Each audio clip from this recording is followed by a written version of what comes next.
Hey everybody, welcome back to Video Game Nerding series on the MiSTer FPGA DE10 Nano project. I'm here today to talk all about the things that we don't yet have on MiSTer FPGA that could be coming in the future, because I've been seeing a lot of comments now that Sega Saturn's basically buttoned up that people think MiSTer FPGA has absolutely everything it possibly could on it, and I'm here to tell you that's absolutely not the truth. So we're going to get into a list of consoles and PCs today that would work on MiSTer FPGA but just don't exist. Before I get too far involved though, do me a huge favor down below, hit like and subscribe and ring that notification bell. Definitely helps us out. And if you feel so inclined and want to support the channel, we got a Patreon link down below as well. But we're starting off with one of the most obvious ones, my beloved 3DO, because SRG320 has posted footage of its test core, but at least as of the recording of this video, it's not out yet. While I understand it's popular on the internet to make fun of the 3DO, there are a ton of fun games on this platform that are absolutely 100% worth checking out. And even though we have PlayStation 1, we have Sega Saturn, we have Nintendo 64, and even Atari Jaguar and CDI at this point in time, that generation of hardware is never going to be finished until the 3DO core exists. So don't think that just because we have the big three and a couple other also rans that generation of hardware has been done and dusted, buttoned up on MiSTer FPGA, because people are still making 3DO games to this day. This is BioFury that was released, I think, last year. It's absolutely an outstanding Wolfenstein 3D or Doom style first person shooter with a big horror aesthetic, and imagine playing something like this on MiSTer FPGA.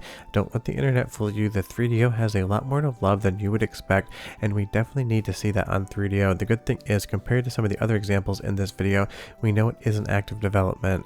Now, do I know if it's going to be out next week, next month, next year, or 6 years from now? I'm sure that 6 years from now is probably not true, but I have no idea. All I do know is I can't wait for people to start testing the 3DO and enjoying games on it, because it absolutely is an awesome piece of hardware, and there's a ton of people doing a lot more new innovative things with it. Like the 3DO port of Mortal Kombat 2, definitely in my opinion the absolute best way to play the game outside of arcades, and it just absolutely excels on 3DO. And it's one of those things, the minute there is a core, this is going to be one of the first games I test. So when you think to yourself, MiSTer FPGA has done it all, the reality is it's maybe only gotten 50% along the way. And honestly, with SRG320's test footage here of Killing Time, my absolute favorite game of all time, no, it is not running correctly, but it's showing the promise of 3DO in the future, and that absolutely is something to be excited about, because I totally understand when you think of that generation of game consoles in the 90s, you think PlayStation 1, you think Sega Saturn, and you think Nintendo 64, not just in the US, but basically across the planet. There was different consoles in different regions. I'm going to be talking about some of them in this video, but honestly, just remember there's more out there than meets the eye. Now let's move over to something like Virtual Boy, another awesome platform that does emulate extremely well. Original hardware can be quite finicky, but another thing that we absolutely know could work on MiSTer FPGA would be a ton of fun. Now of course we'd kind of lose that 3D look unless a dev could incorporate some sort of 3D that you could wear some active glasses on, but again, I think this would be an incredibly good platform for MiSTer FPGA, and I understand that probably 9 out of 10 of you never played a Virtual Boy back in the day. I remember there being one at the mall kiosk in Sears, and I absolutely got a headache the minute I looked into it, but it is a fun platform that has some decent games that absolutely excel via something like software emulation when you actually play them on a large TV, especially an OLED. The black and white or the red and white just absolutely pop, but it is something that would work technically on MiSTer FPGA, and another platform that I would love to see come to the hardware. And even though it was only red and white, it had a great sound chip, so go ahead and listen, and I'll be right back.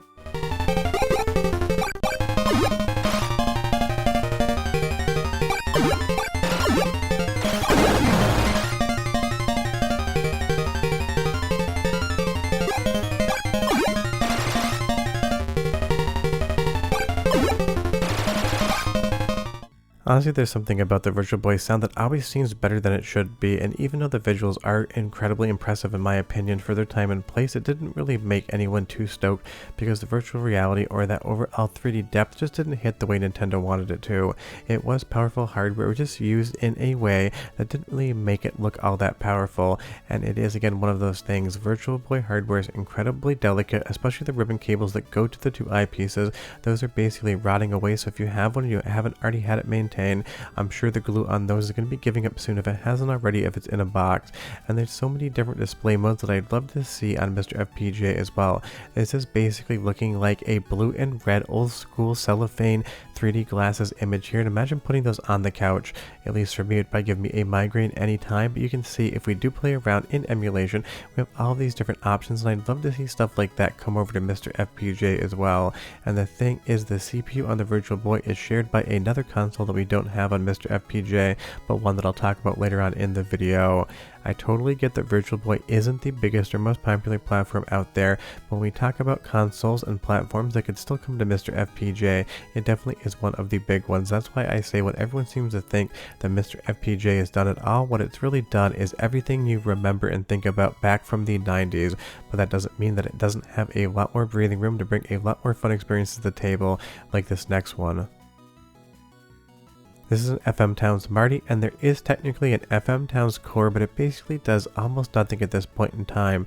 But this is another console and another PC platform that would work on MiSTer FPGA, because we already have the AO486 core, so we know something like the FM Towns would work as well, at least on the CPU side of things. And the FM Towns and FM Towns Marty have a metric crap ton of amazing games. It's got the best port of Splatterhouse ever put to any sort of release, and it definitely is something that would be incredible to play. Sure, we have Tego Splatterhouse core for the arcade side of things, but there's a ton of new unique experiences that are basically exclusives to the FM Towns and FM Towns Marty, things like Truxton 2, or even fun versions of Turbo Outrun.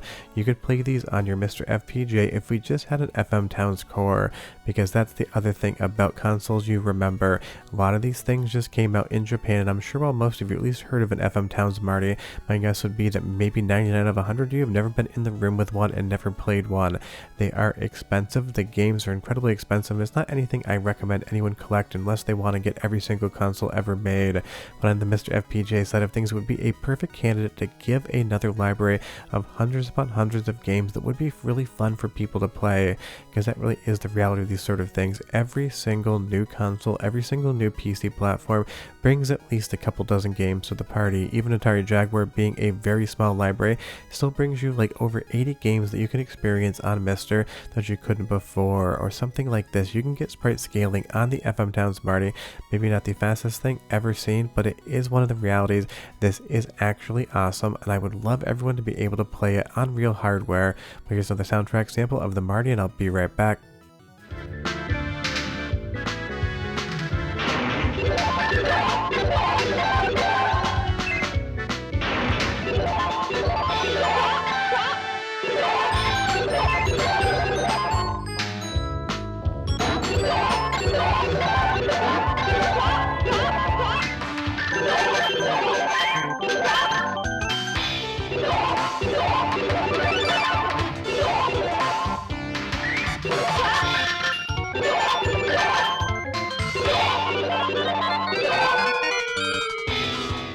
Just straight up an awesome soundtrack for Pooley Rule there, but let's move over to the PC98. Just like the FM Towns, it technically has a core that exists on MiSTer FPGA, but I'd say like 9 out of every single 10 games you try to load up on the core is either going to be incredibly glitchy or do absolutely nothing at all.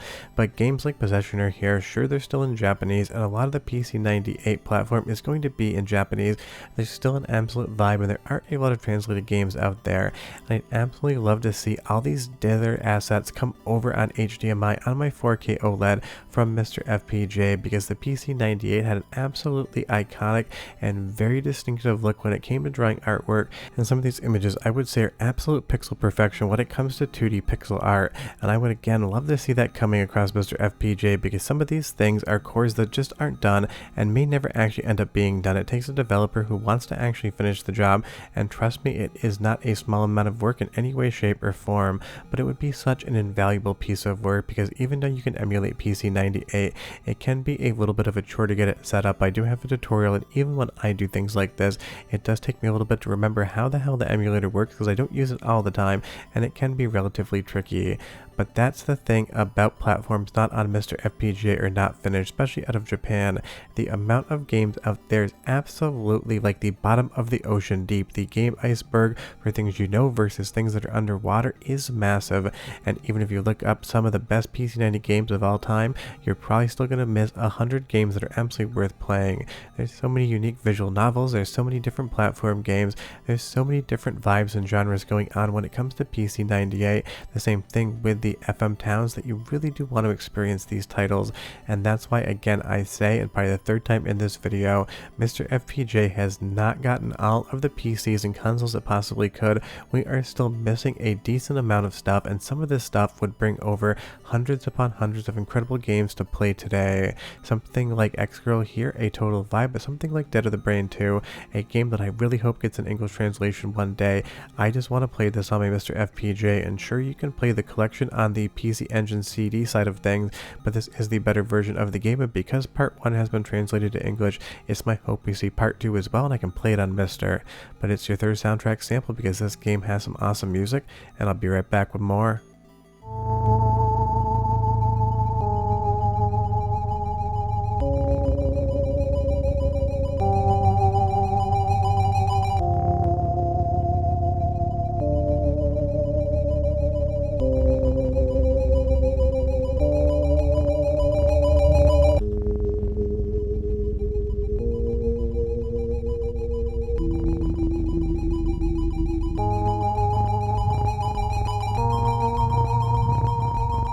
Let's move over to my favorite console that doesn't exist on MiSTer FPGA, and one that I've been saving towards the end of the video just because I figured everyone would probably think I'd put it up front, because sure, I'm a massive 3DO fan, but I also think the PC-FX, even though it can be a little bit saucy in times, has a ton of fun games that basically no one has ever played before. Something like Team Innocent here just recently got a full English translation.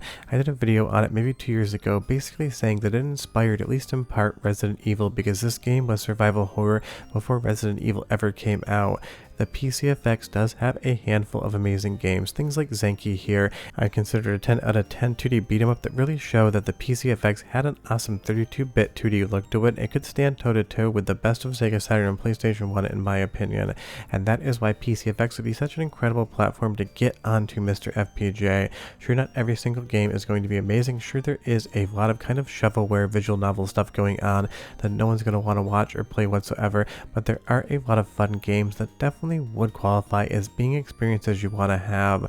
So hopefully one day we will see a PC-FX core, because even though the console was completely unsuccessful even in Japan and NEC and Hudson Soft basically screwed it up completely, there is still value in it. But it still begs the question, how did NEC and Hudson Soft screw up the successor to the PC Engine so hard? Because they were competing with Sega, they were competing with Nintendo in Japan, and they were absolutely getting market shares. They took everything they learned about the PC Engine and PC Engine CD, had all that market research saying exactly what gamers wanted and what genres and what sort of games were doing well. Then they made the PC-FX and basically decided we're going to go in the complete opposite direction of what's brought us success, and we're going to hope for the best. And obviously that was a complete failure on the part of somebody like NEC and Hudson Soft. But unfortunately, a failed console still is a fun console for some games, and even though pretty much nobody probably thinks about the PC-FX whatsoever, trust me, you would absolutely have so much fun testing it on MiSTer FPGA, and I think you'd probably discover 5 or 6 games that you wanted to play from start to finish, and because there's not many PC-FXs out there, would also be great on the preservation front. Now let's move over to one console that even I probably think doesn't need to be on MiSTer FPGA, and even though I owned a development Pippin, I actually sold it to Neil at Retro Man Cave, that way they could put it in their museum some years ago.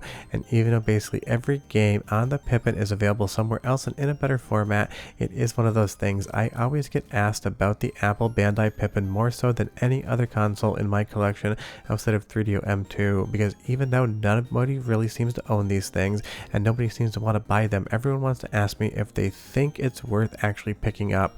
It is not whatsoever, but the reason I say this would be great to have on MiSTer FPGA, because if it could actually pull off that PowerPC 603, it could lead to some other developments. But honestly, on the Pippin front, I really don't think this would work on MiSTer FPGA. And if you're wondering where something like the Casio Loopy or the Playdia is, I dropped those off the list as well. They would work on MiSTer, I'm pretty sure, but there really isn't anything that I'd classify as a game. But that is what we could have on MiSTer FPGA, and that's why I wanted to remind you guys that just because it feels like MiSTer is kind of reaching its end stage because it has so many incredible cores on it, there is still a lot that could be going on out there. Something like Jungle Park here, absolutely insane game, and if it ever existed on MiSTer FPGA on the Pippin core, I'd play it, but because we have a Sega Saturn core, we already have the game. But leave me a comment down below and you tell me, if you could snap your fingers right now and make one finished FPGA core appear on MiSTer FPGA that doesn't already exist, which one would it be? I'm sure a lot of people would expect me to say 3DO, but I know that's already in development, so I don't have to. For me, it would be the PC-FX, but honestly, there's a lot of hardware out there that's a lot of fun. The Apple Pippin may have failed, but it gives me some monkey golf, and I'm fine with that. But short of that, I'll see you guys next time. Bye-bye.